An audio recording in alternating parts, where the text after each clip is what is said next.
Guys, baka may ganito kayo. Ayan. Isa ko yung silver na 1 piso. Ayan. Error po yan. Kaya mataas po ang value dito.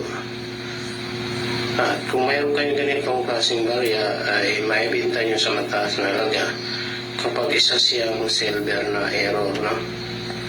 Presyo nito pag silver error ay 1 million. Yan, bihira kasi mangyari yun na naging silver siya gaya dito. Ay mataas lang ang value yan. 1972 na isang silver. Yan. Palatandaan na naging silver ay nagtutone siya. Yan. Yan.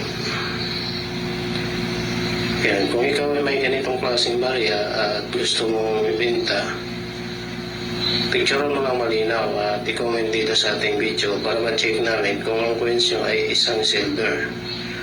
Pag hindi siya silver error ay wala siyang value. Yun lang guys. Huwag kalimutang i-share at i-like tong video. Ay, salamat. Hello guys.